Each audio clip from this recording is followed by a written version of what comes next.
Some protests did get out of hand last week and left business owners, many of them still reeling from the coronavirus shutdown, with new problems. Nearly every business on Main Street in OTR was boarded up through the week. Alexis Height owns Hutch Baby, and she spent 16 hours sitting in front of her store last Friday night into Saturday, protecting the business she's built from the ground up. I didn't want to be here to protect my business and have to have the thought that someone is going to come in here, steal all my merchandise, break this and break that, because I worked hard for what I have. It's a tough situation.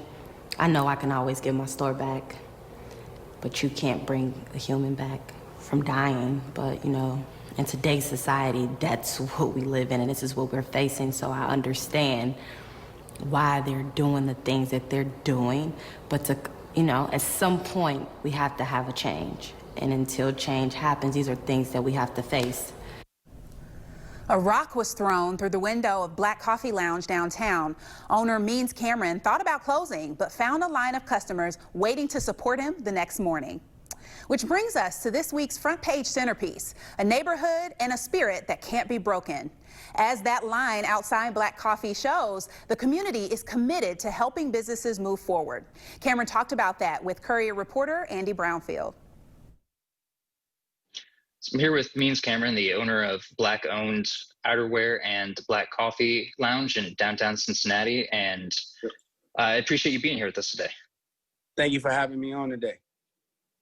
Yeah, so I think people would be forgiven if they woke up Saturday morning and had flashbacks of the 2001 riots in Over the Rhine downtown that started for much the same reason that these did in 2020. And you know, as someone who has been active in the community for about 10 years, I was hoping you could tell me how you think things are different this time around.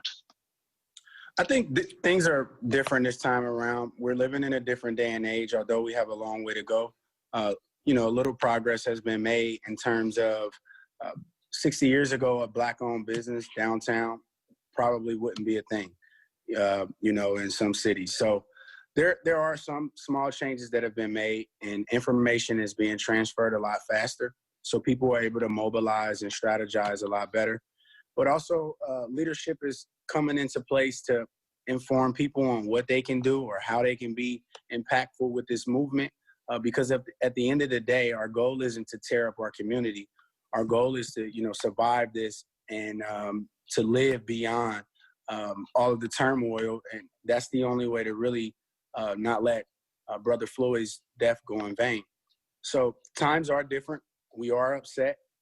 We will demand change. Things will continue to, you know, go in the direction that they're going in until we see change. But hopefully we don't have to, you know, take it to that point. And, you know, last time something like this happened, it devastated the Over the Rhine community for a decade. It took nearly 10 years for the community to come back. Yep. Do you think that that things are different this time, that there's more resilience, or how do you see the community coming back from this? I think yes, I think it's different this time because I've noticed that this community is able to come together once again, you know, through social media, through platforms like Facebook and Instagram. We're able to come together and figure out what exactly do we want to come out of this situation.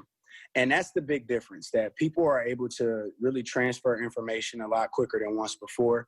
And I think because of that, we can put the right plans in place that, you know, benefit Black businesses, change policy, but also, you know, let America hear our voice that, you know, police brutality won't be tolerated. I don't think it'll take 10 years, although there was damage done down in our community. A lot of businesses took a hit. The support from the community, donations have come in. So it's not on the businesses to fix it up themselves. The community has made it their own duty to say that we want to show you that we care about what you care about, and this is our dollar to bring your business back to what it was before the riots took place.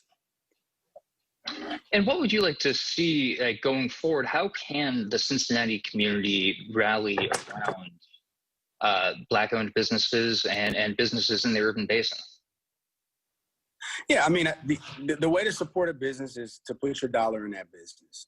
A lot of these businesses were already struggling due to COVID.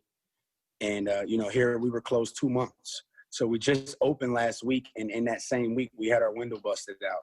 So these are the type of stresses that entrepreneurs are dealing with. It's not just financial stress. It's an emotional stress, a spiritual stress that Black owners are dealing with and Black businesses are dealing with on a daily basis.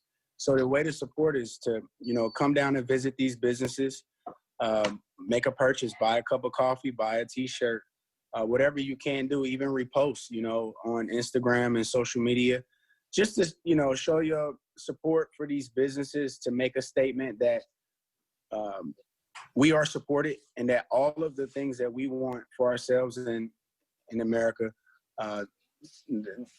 that we have our white brothers and sisters standing next to us to help us accomplish it. All right. Well, thanks. I appreciate you being with here this morning and sharing your story. I appreciate you, man. Thank you for having me.